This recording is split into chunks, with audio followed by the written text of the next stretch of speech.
Good morning, everyone. Good morning, Good sir. morning. Yes, Good good morning, sir. morning. Morning, sir. Good Good morning. morning, sir. Good morning. Ji. बस यार, I hope hang ना करे system. Okay, guys, I'm sharing the PPT anchor work का. एक minute. Okay, everyone's available. आपके पास screen दिखाई दे रहा है? Guys, can you see the screen? Yes, sir. Okay. Anchor work. By the end of this lecture, you will be able to understand the purpose of the anchors, type of anchors. ये आता है आपका anchor position and which anchor to use, an amount of cable to pay out, anchor position को approach कैसे करते हैं, methods of anchoring, यही questions हैं आपके, how much to pay out, anchor position को select करना, method of anchoring, काफ़ी anchoring की होगी आपने, anchor को heave up कैसे करते हैं, कुछ anchoring terms हैं, how will you know that the vessel is brought up, right, या anchor dragging कैसे होते हैं, क्या एक्शन लोगे तो vessel is dragging anchor, what action will you take if another vessel is dragging anchor towards you, ये सब आपके क्वेश्चंस में आ जाते हैं. And then keeping an anchor watch और मूवी अगर अवेल टाइम होगा तो will see that movie. Actually movie लंबी है काफ़ी, पूरा एक लेक्चर ले लेती है. ओके, सो ये पर्पस है एंकर्स का, to hold the ship in good holding grounds, sheltered and semi sheltered waters up to and including wind force 8. उससे ज़्यादा अगर विंड फोर्स हो जाता है and if you are anchored outside, then it is better that you pick up the anchor and move to sea, especially when कोई storms and all are approaching your anchor position. Usually दो type के anchor होते हैं, एक ordinary स्टॉकलेस standard है, स्टॉकलेस anchor, और आजकल जो यूज़ किया जाता है वो एडवांटेटिक कास्ट आयरन टाइप का होता है, AC14 बोलते हैं. हाई होल्डिंग पावर होती है इस एंकर की. So most of the ships will have this type. So ये आपका ऑर्डनरी स्टॉकलेस एंकर है स्टैंडर्ड, और ये है आपका इस टाइप का होता है आपका high holding power AC14 admiralty cast iron 14 type. Okay, so holding power किसी भी एंकर की एफिशिएंसी इस फॉर्मूला से मिलती है, holding power divided by anchor weight, but ये आपके एग्जाम्स में नहीं आएगा. चूजिंग एन एंकर पोजीशन, ये क्वेश्चन आता है. Before you arrive at port आपको एंकर पोजीशन चूज करनी पड़ती है. एक्चुअली आजकल पोर्ट्स में एंकर पोजीशंस ऑलरेडी मार्क्ड होती हैं, तब कंटेनर शिप्स के लिए अलग, ड्राई कार्गो के लिए इकट्ठे हो जाती है, देन टैंकर्स की अलग होती है, पैसेंजर्स की अलग होती है, और डीप डार्ट वेसल्स हैं उनके लिए अलग होती है. So various types of anchorages are there which are usually marked, and VTS will probably ask you to anchor in one of those positions. But अगर नहीं है और आपसे कहा जाता है कि anchor wherever you find a position, कभी कभी एंकर पोजीशन दे देते हैं distance bearing from a landmark, कोई लाइट बॉय, लाइट हाउस या कोई पॉइंट से, और वहाँ पर एंकर डालने को बोल देते हैं. तो फर्स्ट ऑफ ऑल तो ये देखना है कि you have to anchor within port limits. अभी आप you will be considered vessel has arrived, जो ऑथराइज्ड है within the port limit वहाँ पे एंकर कीजिए. दूसरा, you will choose a location where the depth is sufficient in relation to your draft. कम से कम 25% जो आपका मैक्सिमम लोडेड ड्राफ्ट है उसका 25% अंडर कील क्लियरेंस होना चाहिए. 25%. सो अगर आपका 20 मीटर का ड्राफ्ट है लेट्स से, तो कम से कम 5 मीटर की अंडर कील क्लियरेंस होनी चाहिए. एंकर शुड भी, जो लोकेशन आप चूज कर रहे हैं वहाँ कोई ऑब्स्ट्रक्शन नहीं होना चाहिए. केबल्स, पाइपलाइंस, रेक्स, पत्थर नहीं होना चाहिए, पत्थर में भी अच्छा नहीं है, फंस सकता है आपका anchor. So it should B clear of that, all obstructions. Seabed किस टाइप का है वो भी देखते हैं, वहाँ पे क्ले है या मड है, सैंड, ग्रेवल है या रॉक्स है, वो भी देखा जाता है कि किस टाइप का सीबेड है. फिर कितना टाइम आप वहाँ रहने वाले हो, वहाँ पे करंट कैसा होगा, वहाँ पे विंड का वेदर कंडीशंस या विंड कैसी होगी, कितना सी रूम अवेलेबल है आपके पास, कोई डेंजर्स तो नहीं है आसपास आपके. जनरली जब आप अपने पोजीशन चूज कर ली तो which will be the safest approach या safest route to that particular anchorage. ठीक है, so these are the things that you will keep in mind when choosing an anchor position. 25% कम से कम आपके अंडर कील क्लियरेंस हो और 50 metre की डेप्थ हो, that is ideal. Up to 50 metres वो आइडियल रहता है. Of course under keel clearance भी आपको देखनी है. This is how you choose an anchor position. Now कौन सा एंकर यूज करना है इसके लिए कोई वो नहीं है, हम लोग पोर्ट और स्टारबोर्ड दोनों यूज करते हैं और दोनों यूज करने भी चाहिए. यूजुअली एक स्टैंडर्ड प्रैक्टिस है कि नॉर्दर्न हेमिस्फीयर में हम पोर्ट एंकर यूज करते हैं, नॉर्दर्न हेमिस्फीयर में स्टारबोर्ड यूज करते हैं. अगर कोई एडवर्स वेदर रिपोर्ट है, तो कोई ट्रॉपिकल स्टॉर्म पास हो रहा है या कोई प्रेशर लो प्रेशर सिस्टम पास हो रहा है, तो because of the rotation of the winds, northern hemisphere में एंटी क्लॉकवाइज होता है लो प्रेशर का, सदर्न हेमिस्फीयर में क्लॉकवाइज होता है, तो इसलिए पोर्ट स्टावर्ड ऑल्टरनेटली नॉर्दर्न हेमिस्फीयर में पोर्ट और सदर्न में स्टावर्ड यूज करते हैं, वो अगर कोई वेदर कंडीशंस ऐसी हैं। तो it is good practice to use both the anchors alternately. एक पोर्ट में इस पोर्ट किया है तो दूसरे में स्टावर्ड कीजिए। ऐसा नहीं होना चाहिए कि आप एक ही एंकर यूज़ किए जा रहे हैं और कभी इमरजेंसी में दूसरा एंकर यूज़ करना पड़ा तो पता चला कि वो हॉस पाइप में जैम्ड हो गया। सो दोनों एंकर्स यूज़ करने चाहिए। Ship speed over the ground क्या होनी चाहिए व्हेन यू लेट गो, ठीक है, और जब आप केबल पे आउट कर रहे हो। Ideally depends on the size of the ship. For normal vessels, average size vessel के लिए ship speed 1-2 knots is good, उसमें आप एंकर ड्रॉप कर सकते हो। But for larger ships it is better that you stop the vessel over the ground, speed आपकी 0 हो over the ground, that means the GPS speed आपकी 0 होनी चाहिए, and तब अपने एंकर ड्रॉप करना है, ठीक है। एंड जब आप केबल को पे आउट कर रहे हैं स्टर्न, तो उस टाइम में आपका थोड़ा सा स्टर्न स्पीड होनी चाहिए, से हाफ नॉट 1 नॉट की ऐसी स्पीड होनी चाहिए। लेकिन अगर विंड्स हैं सामने से, जब एंकर करते हैं तो हमेशा विंड को और करंट को हमेशा सामने से रखते हैं, आइदर राइट अहेड या पोर्ट बाव स्टार्बोर्ड बाव। जनरली पोर्ट बाव स्टार्बोर्ड बाव में ऐसा रखते हैं विंड को। और अगर हेड से आ रही है विंड या हेड से करंट आ रहा है तो हो सकता है आपको स्पीड इंजन यूज़ करने की ज़रूरत ना पड़े। आपने जहाज़ को स्टॉप किया over the ground, anchor drop किया और विंड और करंट से जहाज़ अपने आप पीछे आ रहा है। So you might not require need to give stern movement. So speed of the ground dropping anchor when the cable is paid out needs to be minimized. ठीक है, लार्ज वेसल के लिए खासकर VLCCs, VLOCs या आपके जो ओबोज हैं large वाले, उनके लिए it is better that the ship is absolutely stopped over the ground. Smaller vessels up to 2 knots या उससे कम हो तो अच्छा है। Particular cautions with large ships, ठीक है, क्योंकि ये जो बड़े जहाज होते हैं even at small speed, half a knot की जो स्पीड होती है ahead, they still are drawing a huge amount of kinetic energy. तो इसलिए inertia उनका बहुत होता है, इसलिए it is better that you stop the vessel over the ground. नहीं तो एक लोडेड जहाज को VLCC को रोकना बड़ा मुश्किल होता है even at smaller speeds.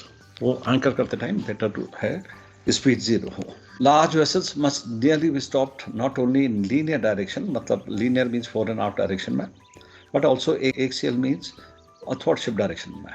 तो इसलिए अगर आप विंड्स को हेड में रखेंगे या बाव में रखेंगे, फाइन ऑन द पोर्ट या स्टार्बोर्ड बाव, तो आपका ये एक्सियल डायरेक्शन जो है ड्रिफ्ट नहीं करेगा। इनफैक्ट लार्ज वेसल्स के लिए हम लोग यॉइंग भी नहीं प्रेफर करते हैं, यॉइंग भी नहीं होनी चाहिए। Okay, depth vessel can safely anchor up to a depth of 110 metres और लेस। 10 इसलिए बोल रहे हैं कि 110 होता है, कॉरेस्पॉन्ड करता है आपका 4 शैकल्स, तो beyond which your windlass may not be able to pick up the anchor. आपका जो windlass होता है, it is designed to pick up the weight of the anchor plus 4 shackles hanging dead in the water. मतलब seabed से लेके hawse pipe तक 4 shackles plus the weight of the anchor. तो 4 shackles आपका 110 meters हो जाता है। उससे ज़्यादा अगर आप करेंगे तो windlass will not be able to pick up. समझो 5 shackles plus weight है तो आपका विंडलेस उठा नहीं पाएगा एंकर को, क्योंकि अब anchor is just coming of the bottom, तो एक एक्स्ट्रा शैकल जो आपने डाल दिया उसका भी वजन हो जाता है और वो एंकर उठा नहीं पाएगा विंडलेस आपका। सो आइडियली मीटर से कम होना चाहिए। फॉर सेफ्टी फैक्टर 100 मीटर तक ठीक है। अब ये जो 100-110 मैं बोल रहा हूँ ये नए जहाज़ों के लिए है। जहाज़ पुराना होते जाता है तो उसकी जो कैपेसिटी होती है वो कमज़ोर होती जाती है, वीक होते रहता है। सो 100 मीटर्स तक कर लीजिए, उससे मतलब प्रैक्टिकली बात कर रहा हूँ मैं, एग्जामिनेशन पॉइंट ऑफ व्यू से 110 मीटर्स और लेस होनी चाहिए डेप्थ। अब लेट गो करना है या वॉक बैक करना है, इसमें चॉइस करनी होती है। तो हम लोग कहते हैं जो अच्छी सीमनशिप प्रैक्टिस है कि it is better to let go the anchor, लेकिन वो डिपेंड करता है डेप्थ पे। सो अगर आपकी डेप्थ 25 मीटर तक है तो हम लोग लेट गो करते हैं। लेट गो का मतलब आपने एंकर को पानी के ऊपर रखा, अकॉकबिल, ब्रेक्स को टाइट कर दिए, वॉक बैक करके हम लोग पानी के ऊपर ले आते हैं कि ब्रेक्स को टाइट कर दिया, गियर को निकाल दिया और जब ऑर्डर मिला ब्रिज से तो लेट गो कर दिया, ठीक है। 25 से 50 मीटर की अगर डेप्थ है, मतलब 25 से 50 नहीं, 50 मीटर की अगर डेप्थ होती है, तो जितनी डेप्थ है उसका 2/3 वॉक बैक करते हैं। समझो 50 मीटर की डेप्थ है तो 34-35 मीटर आपने केयर में डाल के वॉक बैक कर दिया, और वॉक बैक कर दिया तो अब नाउ द एंकर इज से 15-16 metre above the sea bed. अब आप ब्रेक्स को टाइट कर दीजिए, और ब्रेक को टाइट करने के बाद गियर निकाल दिया, जब पोजीशन में पहुंचे तो उस टाइम में ऑर्डर मिला, ड्रॉप कर दिया, तो 2/3 जो डेप्थ है उतना हमने वॉक बैक कर दिया, that is up to 50 metres. उससे ऊपर की जो डेप्थ होती है, it is better to walk back the entire length. जितने भी शैकल्स आपने पे आउट करने हैं या डिसाइड किया कैप्टन ने मेरे को 8-9 शैकल देना है, तो पूरा का पूरा पे आउट वो कीजिए, वॉक बैक, फिर लेट गो नहीं करते हैं। और क्यों नहीं लेट गो करते हैं? क्योंकि जब आप एंकर लेट गो करते हो तो ग्रेविटी से नीचे जाता है, उसमें बहुत सारी काइनेटिक एनर्जी होती है, और तब आप अगर ब्रेक लगाओगे तो वो जो काइनेटिक एनर्जी है कहीं ना कहीं तो ट्रांसफर होगी, तो वो ट्रांसफर हो जाती है आपके विंडलेस पे, और हो सकता है आपका जो ब्रेक लाइनर है वो जल जाए। पुराना जहाज होगा तो ब्रेक बैंड टूट भी सकता है। So it is better to walk back, otherwise anchor lose कर जाता है। इसीलिए मोस्ट ऑफ द कंपनीज वो कहती हैं चाहे कितनी भी डेप्थ हो, एंकर को वॉक बैक करो, डोंट लेट गो। अदरवाइज जैसे मैंने कहा कि 25 मीटर तक लेट गो अच्छा रहता है, 50 मीटर तक, 30 मीटर तक आपने वॉक बैक किया फिर लेट गो करो, that is a good method. But if you don't follow that, you are going to lose the anchor. और ऐसे बहुत सारे केसेस हुए हैं, तो इसलिए कंपनियों ने अब एक रूल बना दिया, काफ़ी कंपनियों ने, कि पूरा का पूरा वॉक बैक करो। मीटर से ज़्यादा, जैसे मैंने कहा आपका, it is better visible not to anchor. Port को बता दीजिए, और मैं डेप्थ बहुत है, I want to remain adrift, उनसे परमिशन ले ली BTS से, और VHF लॉग में एंट्री कर दिया, एंड बेटर टू रिमेन अड्रिफ्ट। सो यहाँ पे लिखा है 3 शैकल्स, ये 3 नहीं है, 4 है। मैं इसको चेंज कर देता हूँ, 1 मिनट अनशेयर कर रहा हूँ, 1 मिनट आपके साथ सोल्ड इट। इसको 3 नहीं, इसको 4 कर देते हैं। चलिए, थोड़ा बाद से सोच रहा था इसको करने के, आज कर लेते। ओके जी, so coming back, I share with you again. Windlass is capable to lift 4 shackles plus the weight of the anchor when it is up and down. Cable consideration: the anchor is most efficient when उसका जो chain है, when it is subjected to a horizontal pull by the cable. ये मैं आपको बाद में diagram में बताऊंगा पेंट में, क्योंकि अभी अगर करूंगा तो हैंग हो जाएगा, मेरा टच स्क्रीन थोड़ा सा प्रॉब्लम दे रहा है। So the aim should be कि इतना केबल पे आउट कर दिए आप कि आपका जो एंकर चेन है वो सी बेड पे हॉरिजॉन्टल पड़ा है। The chain is exerting a horizontal pull on the sea bed. तो ये मैं आपको डायग्राम में दिखा दूंगा बाद में। इसके लिए क्या करना है कि सफिशिएंट केबल पे आउट कर दो। अगर सफिशिएंट केबल पे आउट नहीं करेंगे आप, तो होल्डिंग पावर जो है एंकर की कम हो जाती है।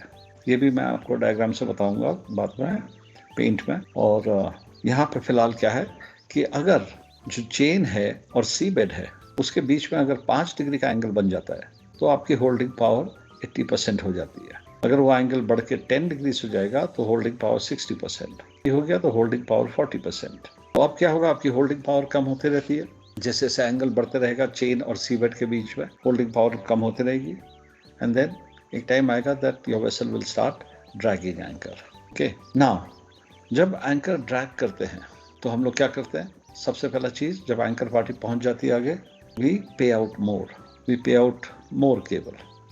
और हम मोर केबल जब पे आउट करते हैं तो हमारा जो एंगल है वो 15 से 10 डिग्री हो जाता है, तो एंगल कम हो जाता है तो होल्डिंग पावर बढ़ गई। और पे आउट किया, एंगल और कम हो गया, 5 डिग्री हो गया, तो 80% हो गई होल्डिंग पावर।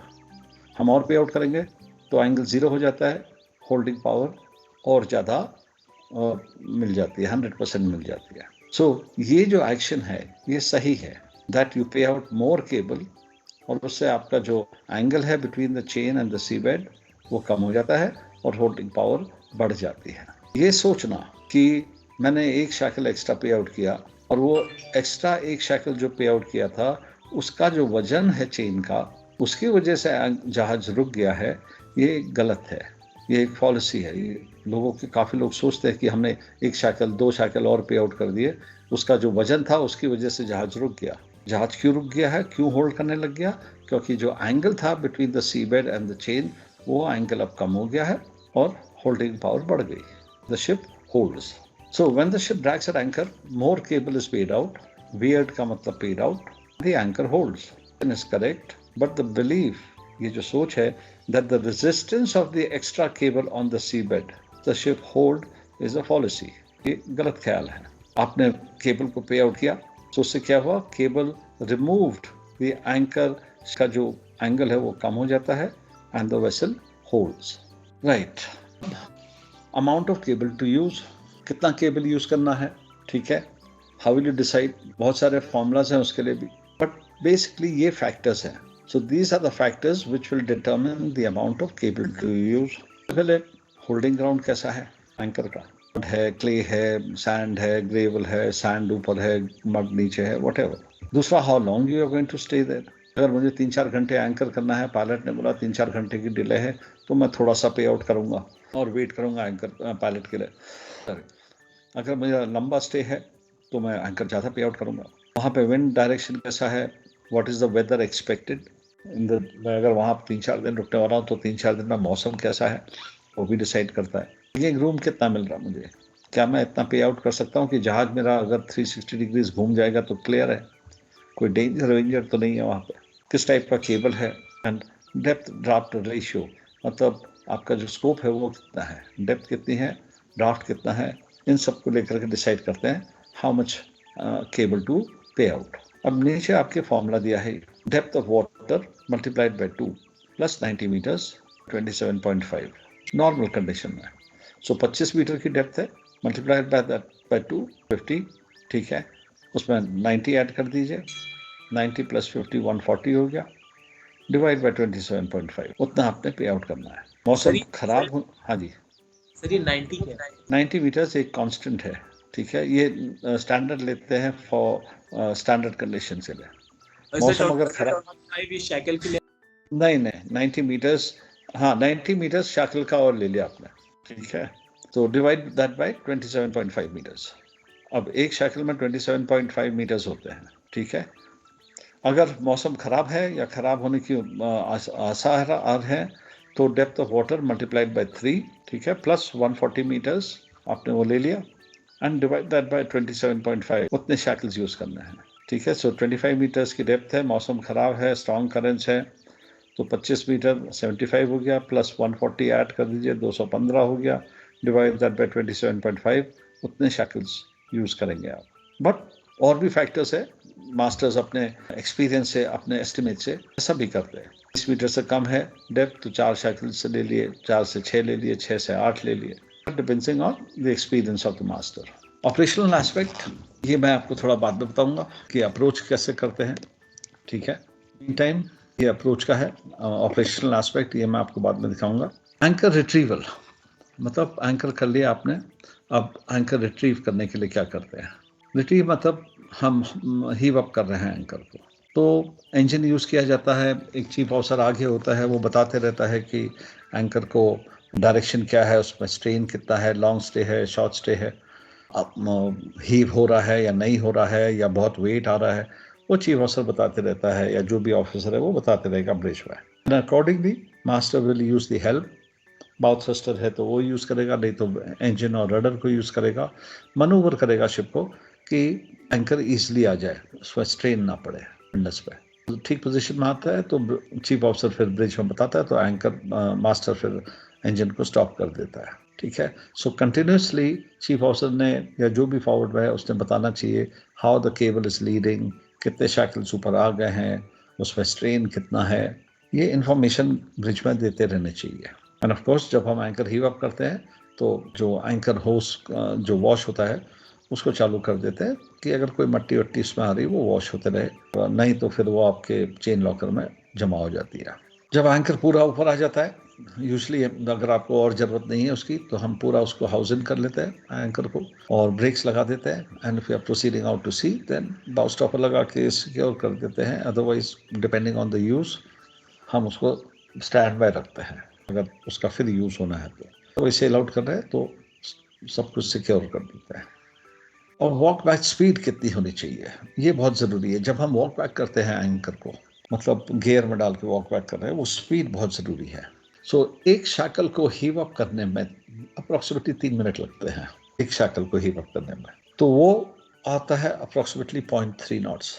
तो ये आपकी स्पीड होनी चाहिए आइडियली जब आप वॉक बैक कर रहे हैं एंकर को, राइट।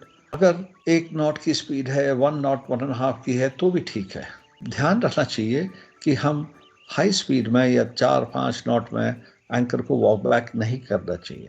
अगर आप एंकर को वॉक बैक करेंगे, लेट्स से आपने 1 शैकल 30 मीटर आपने वॉक बैक कर दिया, 50 मीटर की डेप्थ है, 30 मीटर आपने वॉक बैक कर दिया 4 नॉट 5 नॉट में, तो एंकर में बहुत स्ट्रेन आता है।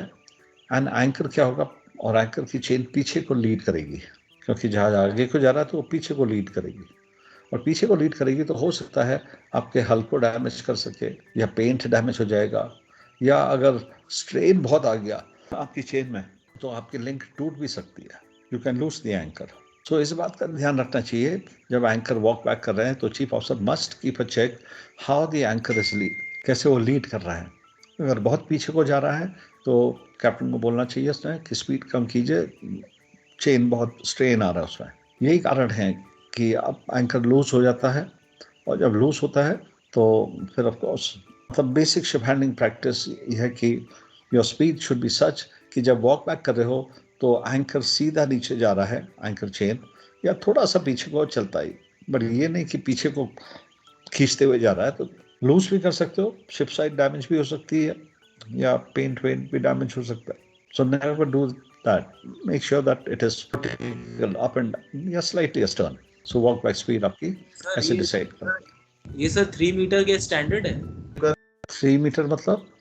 ये सर 3 मीटर, सॉरी 3 मीटर पर सेकंड जो शैकल आपने बताया है, ये स्टैंडर्ड है क्या? 3 मिनट्स पर सेकंड? हाँ स्टैंडर्ड, हाँ स्टैंडर्ड है। Most of the ships it takes, अगर विंडलेस में एंकर चेन बहुत टाइट है तो ऑफ कोर्स कभी कभी तो एंकर ऊपर आता भी नहीं है, इतना टाइट हो जाती है चेन, सर क्योंकि इंजन जब यूज करना पड़ता है। ब्रिज पे मास्टर यूज टू से कि अगर 3 मीटर से ज़्यादा ले रहा है तो लेट मी नो, क्यों then we would have to concern about anything अगर ये 3 से ज़्यादा ले रहा है। 3 मिनट से ज़्यादा ले रहा है, आप भी ध्यान रख सकते हो, वो तभी लेगा जब anchor chain is leading very long stay ahead and heave नहीं हो पा रहा है, विंड है, ये सब है। बट नॉर्मल कंडीशन में केबल पर वजन नहीं होना चाहिए जब आप हीव कर रहे हो, विंडस में स्ट्रेन नहीं आना चाहिए। So cable should be short stay या अप एंड डाउन। तो short stay up and down में एक नॉर्मल स्टैंडर्ड है कि it takes about 3 minutes for one shackle to come. ठीक है, अब इसको अगर आप कन्वर्ट करोगे तो वो 0.3 नॉट्स आता है। अगर आपका anchor chain leading right ahead हो रहा है तो हो सकता बहुत स्ट्रेन आ रहा है तो हो सकता है 10 मिनट लग जाए एंकर हीव करने में, एक साइकिल हीव करने में। That is again not advisable, क्योंकि आप विंडलेस पे बहुत स्ट्रेन डाल रहे हो। एक्सक्यूज मी सर, तो सर अगर इस केस में हमारी अगर वॉक बैक स्पीड काफ़ी ज़्यादा आ रही है सर, और हमारे अगर हाइड्रोलिक विंडलास है, तो हम जो हाइड्रोलिक वाल्व थ्रॉटल करके फिर यूज़ कर सकते हैं? विंडलेस स्पीड बहुत तेज आ रही मतलब हीविंग की सर, अगर वो मतलब विंड काफ़ी तेज चल रही है सर। कर भी सकते हो बट नॉट नेसेसरी। कोई ज़रूरी नहीं है कि जब आप हीव कर रहे हो तो 3 मिनट का एक एवरेज टाइम है, 2.5 मिनट भी लग सकता है, थोड़ा जल्दी हो रहा है, no problem, that means cable is up and down, windlass में वजन नहीं आ रहा है तो थ्रॉटल करने की जरूरत नहीं है। बट यस, आपको ये ध्यान रखना है कि जब आप एंकर हीव कर रहे हो तो विंडलेस पे वजन कम आए। And for that reason, you have to keep informing the bridge. Too much strain on the anchor cable. Use engines ahead. अच्छा सर, हमें जो अपनी स्टे है वो मतलब मिनिमम पॉसिबल रखनी है, as short as possible. Yes, तभी आपका easy रहेगा ना। Why should you put a strain on your windlass? Yes, sir. हम लोग क्या कर रहे हैं, एंकर हीव कर रहे हैं ना, we have to sail out, we have to pick up pilot or we have to sail out whatever. So let's finish the operation. उसके लिए नहीं तो खींचते रहो, जो काम मिनट में होगा उसको आधा घंटा 45 मिनट लग जाएंगे, बेकार विंडलेस पे भी स्ट्रेन आएगा, चांसेस ऑफ डैमेजिंग या losing the anchor will be more, तो व्हाई डू दैट। हाँ, अब अगर कप्तान को मालूम नहीं है अच्छा वजन आ रहा है क्या करना चाहिए मुझे, तो अलग बात है, वो करेगा keep trying. Best is chief officer का काम है to give information to the bridge, कितने शैकल्स आ गए, how the cable is leading and what is the strain. ठीक है, cable has come off the bottom, या anchor sighted, anchor house foul है नहीं है, ये सब रिपोर्ट करना है ब्रिज को। Okay, now anchor dragging. पहले यहाँ पे मैं आपको दो चीज बता दूं। Anchor dragging and anchor holding या anchor not holding are two different things. ठीक है, जब हम एंकर करने को आ रहे हैं और हमने लेट गो कर दिया और हमने जितना केबल पे आउट करना था कर दिया, for example 6 shackles in the water हमने पे आउट कर दिया, ग्रेट कैप्टन ने कहा था फाइनली 6 शैकल्स करेंगे, 6 शैकल्स आपने पे आउट कर दिया। अब वो बोलता है hold on to the cable, तो आपने ब्रेक टाइट कर दिया। उसके बाद चीफ ऑफिसर क्या करता है, एंकर को देखते रहता है, चेन को। चेन धीरे धीरे करके लॉन्ग स्टे में जाती है, लॉन्ग स्टे पे जाती है, थोड़ी देर वहीं पे रहेगी और उसके बाद धीरे धीरे करके शॉर्ट स्टे में आ जाती है। That means anchor is holding. ठीक है, एंकर इज होल्डिंग। अच्छा, मौसम खराब है तो हो सकता है वो शॉर्ट स्टे में नहीं आए, लॉन्ग स्टे में ही रहे, लेकिन होल्ड कर रहा है। लेकिन आपने एंकर ड्रॉप किया, शैकल्स पे आउट कर दिए, केबल लॉन्ग स्टे को जाता है, लॉन्ग स्टे में जाता है, फिर झटके से नीचे आता है, फिर लॉन्ग स्टे को चला जाता है, फिर झटके से नीचे आता है, फिर लॉन्ग स्टे जाता है, झटके से नीचे आता है। The anchor is not holding, it is dredging. ठीक है, anchor is dredging, it is not holding. Tracking अलग चीज है। ट्रैकिंग कब होती है, आपने एंकर ड्रॉप किया, पे आउट कर दिया 6 शैकल्स, लॉन्ग स्टे को चला गया एंकर, फिर देखेंगे आप धीरे धीरे करते, झटके के साथ नहीं, जर्क्स के साथ नहीं, धीरे करते हुए शॉर्ट स्टे में आ गया या अप एंड डाउन आ गया। Means the anchor is holding. आप एंकर इज होल्डिंग, आपने ब्रेक टाइट कर दिए, स्टेशन कॉल ऑफ कर दिए एंड ब्रिज में गए, आप नॉर्मल वॉच कर रहे हैं, एक दिन निकल गया, 2 दिन निकल गया, अब मौसम खराब हो गया, नाउ एंकर ड्रैग कर रहा है। अब इट इज होल्डिंग, लेकिन इतना फोर्स आ गया है कि अब वो जो चेन का जो एंगल है, सी बेड से जो एंगल है वो कम हो गया है, होल्डिंग पावर कम हो गई। होल्डिंग पावर कम हो गई तो एंकर ड्रैग करेगा, it is called anchor dragging.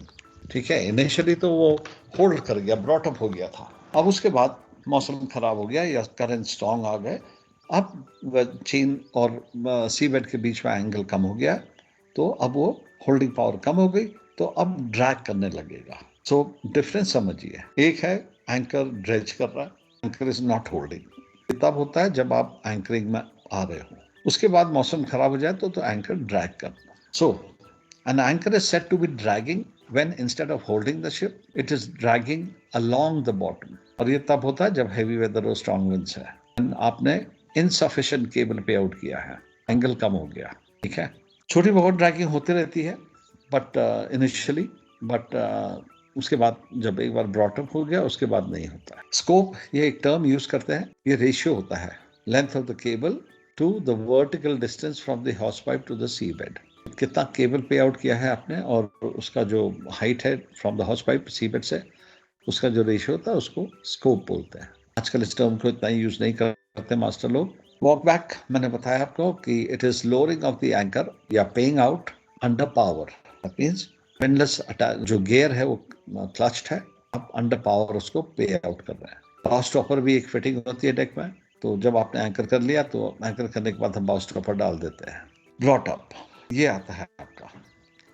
Vessel is said to be brought up when the vessel starts riding to the anchor, after the anchor has been let go and required amount of cable has been paid out.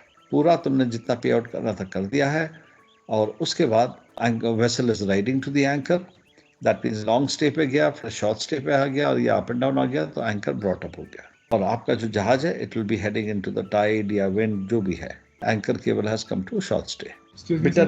Sir अगर हमने anchor drop कर दिया sir और उसके बाद हमारी stay नहीं change हो रही, अगर हमारी मीडियम स्टे है तो मीडियम ही स्टे रह रही है, पर सर हमारा शिप स्विंग कर रहा है आइदर टू पोर्ट और स्टारबोर्ड, तो हम कहेंगे सर कि एंकर ब्रॉट अप हो गया या फिर हम उसकी स्विंगिंग का वेट करेंगे?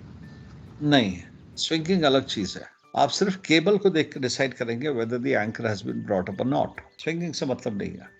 मौसम खराब है तो वेसल तो स्विंग करेगा, विंड बदलते रहेगी, स्विंग करते रहेगा। केबल को देखना पड़ता है, नजर केबल में रखनी पड़ती है। वेसल राइड कर रहा है तो स्विंग करेगा वो, बट केबल को देखिए। केबल अगर लॉन्ग स्टे पे गया और वहीं पर रहेगा, जब फाइनली आपने जितना पे आउट करना था कर दिया, तो फिर वो लॉन्ग स्टे पे चले जाता थोड़ी देर के लिए, और लॉन्ग स्टे पे ही रहेगा जो 10-15 सेकंड के लिए, और उसके बाद धीरे धीरे करके शॉर्ट स्टे पे आ जाएगा या अप एंड डाउन आ जाएगा। उसके बाद एक बार आपने कर दिया तो स्विंग करता है, स्टर्न स्विंग करेगा, वो सही है। और आप जिसकी बात कर रहे हो कि हमारा बाव स्विंग करता है, वो अगर आपने प्रोसीजर एंकरिंग का फॉलो नहीं किया तो आपका बाउ स्विंग करता रहेगा। वो प्रोसीजर मैंने कहा ऑपरेशनल एस्पेक्ट, वो अभी मैं आपको बताऊंगा। वो आपने अगर प्रोसीजर फॉलो नहीं किया है तो यस, जो आप जिसकी आप बात कर रहे हो स्विंगिंग की, वो स्विंगिंग होएगी, बट वो मैं आपको पेंट में समझाऊंगा कैसे अप्रोच करते हैं।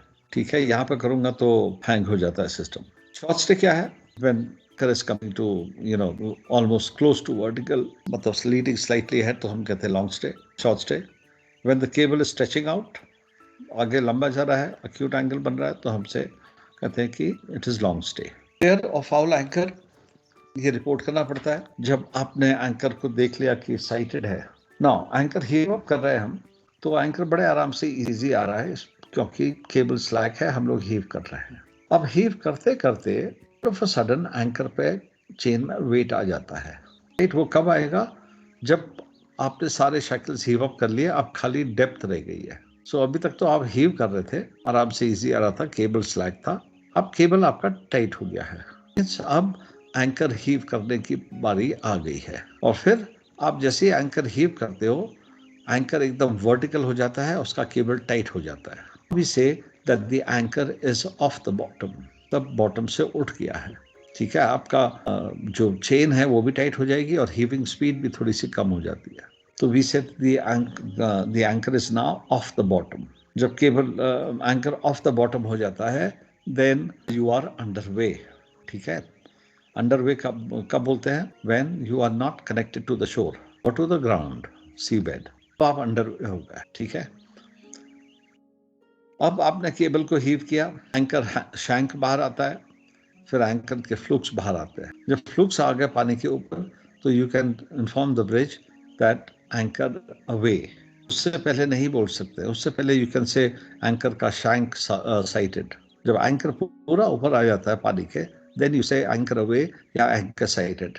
किस है? AWEIGH, WAY नहीं है, anchor cited and away.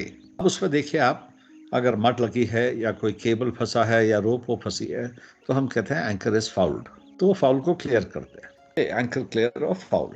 Decide how when the vessel is brought up, मैं आपसे ऑलरेडी कर चुका हूं ये। Anchor is dragging, anchor drop कर दिया आपने, अपने पोजीशन डाल दी है, और आपने स्विंगिंग सर्कल बना दिया, सब कुछ कर लिया है। Now what are the signs? पहले क्या है, आपके जो डिस्टेंसेस हैं और बेयरिंग्स हैं उनमें फर्क आने लगेगा। डिस्टेंस फ्रॉम ऑब्जेक्ट अहेड बढ़ने लगेंगे, डिस्टेंस फ्रॉम ऑब्जेक्ट बिहाइंड कम होने लगेंगे, बीम डिस्टेंस, बीम बियरिंग बदलने लगेगी। एंकर आप देखोगे लॉन्ग से शॉर्ट से होता रहेगा, एंकर से आवाज आने लगती है। ठीक है, आपको स्पीड ओवर ग्राउंड मिलेगी, शिप्स की पोजीशन जो शिप स्विंगिंग सर्कल है उससे पीछे आ जाएगी। डीप सी लेड अगर पानी में डालोगे तो आप देखोगे कि इट स्टार्टेड लीडिंग अहेड। तो इससे पता चलता है आपका कि the vessel is dragging anchor. बता दीजिए सर। हाँ सर जी, लास्ट वाला पॉइंट सर, लास्ट वाला bye plotting the position, dropping lead वाला सर, वो आपने जल्दी स्किप कर दिया। अच्छा, जो एक डीप सी लेड होता है, राइट, लेड का एक पीस होता है, उसके नीचे एक होल बना रहता है, उसमें हम लोग टैलो लगाते हैं, एक जैसे टैलो टाइप का, आटा टाइप का होता है, वो लगाते हैं, टैलो बोलते हैं। उसको हम ड्रॉप करते हैं।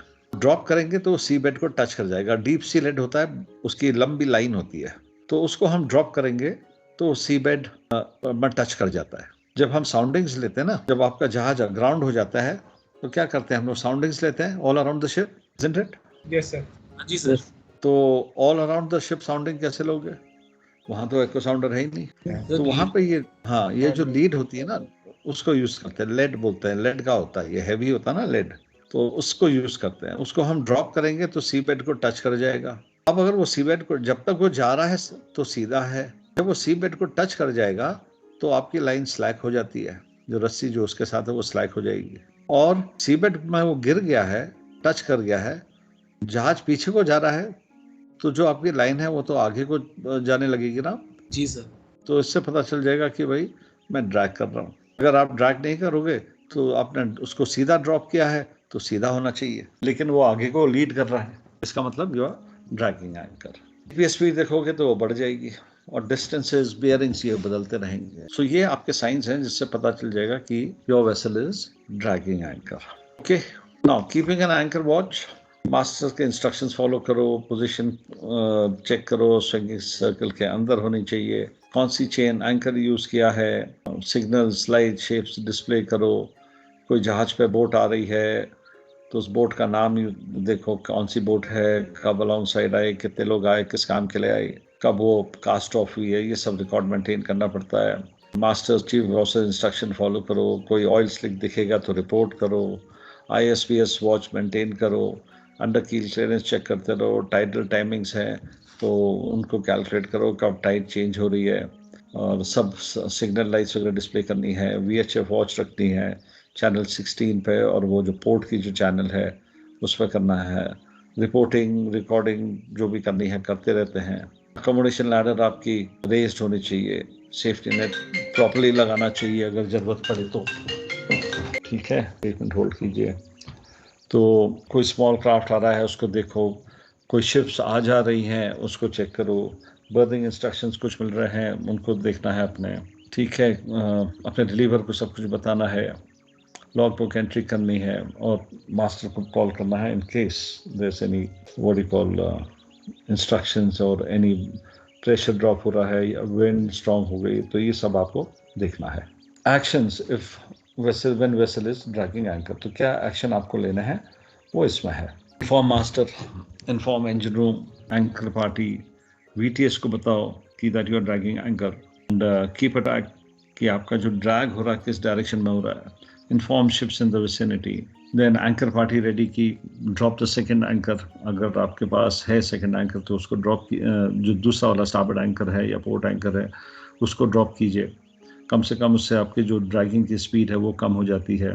देन इंजन्स को यूज़ करो, पहले तो पे आउट करो अगर पे आउट कर सकते हो तो, और अगर हो गया तो गुड, नहीं हुआ तो फिर क्या कहते हैं, pick up the anchor and heave up again, heave up करके री anchor. Action if another vessel is dragging anchor towards you, inform master, inform engine room, सब तैयारी की एंकर पार्टी की। Attract the attention of the vessel which is dragging anchor, हो सकता है उसको पता ही ना हो तो तुम उसको बताओ कि भाई you are picking up anchor. Inform VTS, recording चालू कर दो, कैमरा है तो रिकॉर्डिंग चालू कर दो। Monitor the progress of the vessel, वो कैसे ड्रैग कर रही है, उसका डायरेक्शन क्या है, किस डायरेक्शन में ड्रैग कर रही है, क्या स्पीड से ड्रैग कर रही है, उसको मॉनिटर करो। Try to get out of the way of the vessel which is dragging anchor. Maneuver the vessel clear. Take permission from VTS to heave up the anchor and then maintain all records. अब इसमें एक topic आपका रह गया है, that is approach, the operational aspect. Time अभी हो गया है, I will just remind me in the next lecture. इसको करीब 10 मिनट लगेगा करने में, just remind me in the next lecture जब भी होगा उसमें कंप्लीट कर लेंगे। ठीक है गाइस। सर ये कैसे डिसाइड होता है कि मतलब कौन सा एंकर में कितनी शैकल्स होने चाहिए, जब अगर ऑड नंबर हो जाए, जब अगर ऑड नंबर हो जाए, मतलब इस शिप की लेंथ पे डिपेंड करता है कि कितने शैकल होने चाहिए एंकर में, कि मतलब एक रेगुलेशंस होती है कि इतने शैकल होने चाहिए? हाँ, नहीं, रेगुलेशंस होती है इसकी। पहले आपके अब जहाज का ये 16 का चैप्टर 2 है, पार्ट 2, उसमें जो है सेक्शन 2 उसमें है रिगार्डिंग कितना होता है, वो तो हर एक जहाज के लिए अलग होता है, but by and large the main जो उसका जो रिक्वायरमेंट है that either of the anchor, port या स्टारबोर्ड जो भी है, it should be able to hold the entire ship. कितना उसका डेड वेट है, कितना उसका स्पीड होगा, ये मतलब जब ड्रैग कर रहा है तो क्या मैक्सिमम हो सकती है, इस सब को लेकर रेगुलेशन में डिसाइड लिखा हुआ है कि it should be either of the anchor should be able to hold the ship उस 8। अब किसी में 6 शैकल्स हो सकते हैं, छोटे जहाज में 7-8 हो सकते हैं, किसी में 9 होते हैं, किसी में 11 होते हैं, किसी में 10-11 होते हैं। हाँ जी, अगर टोटल नंबर ऑफ शैकल 13 है तो उन दोनों एंकर्स में पोर्ट एंड स्टारबोर्ड में कैसे डिवाइड करेंगे कि किस वाले में इवन रहेगी, किस वाले में ऑड रहेगी? अगर मान लीजिए फॉर एग्जांपल 13 शैकल्स है हमारे पास, तो ये कैप्टन ने पूछा था। अच्छा, तो वो कैसे डिसाइड होता है? यूजुअली जो नंबरिंग होती है वो होती है even ones to starboard, odd ones to port. जैसे sorry the other way around, number 1 life boat होगी तो वो स्टारबोर्ड में होगी, नंबर 2 होगी तो वो पोर्ट में होगी। नंबरिंग ऐसे होती है 1, 3, 5, 7, कुछ अगर ऐसा है तो स्टारबोर्ड साइड में होगा, 2, 4, 6, 8 जो होंगे वो पोर्ट में होगा। आप की लाइफ बोट का भी नंबरिंग यही होती है, number 1 will be starboard, number 2 will be port. में अगर आप देखोगे तो जो मार्किंग होती है वो भी ऐसी होती है, 1357 to starboard and 24682 to port. तो अबाउट मैंने आपके साथ IMSAR कर लिया नहीं? IMSAR में भी सर्च पैटर्न्स ऐसे ही होते हैं। जब 4 जहाज हैं तो एरिया को डिवाइड कर देते हैं, नंबर 1 नंबर 3 स्टारबोर्ड साइड का करेगा, नंबर 2 और 4 पोर्ट का करेंगे। सो अगर आपका 13 शैकल्स हैं तो 7 रहेंगे स्टारबोर्ड वाले में और 6 रहेंगे पोर्ट वाले में। Sir same as container ship में जैसे रोज जितनी distribute Yes, same. Odd ones to starboard, even ones to port. होती है सर। सभी चीज़ के लिए होता है। लाइफ बोट का भी वही होगा, सर्च पैटर्न्स का भी वही होता है, एंकर्स का भी वही होता है, कंटेनर में नंबरिंग जो होती है वो भी वैसी होती है, जो रो नंबर्स होते हैं वो भी ऐसे ही होते हैं। Odd ones to starboard, even ones to port. चलिए guys, now save your questions for the next lecture. जब मिलेंगे तो तब मेरे को याद दिलाइएगा प्लीज़ ये अप्रोच कराने का। और जो मैंने आपसे कहा था ना, जो एंगल सी बेड और उसके बीच में एंगल कितना होता है वो करेंगे। ये 2 चीज़ें बतानी है मुझे। Okay, take a break now.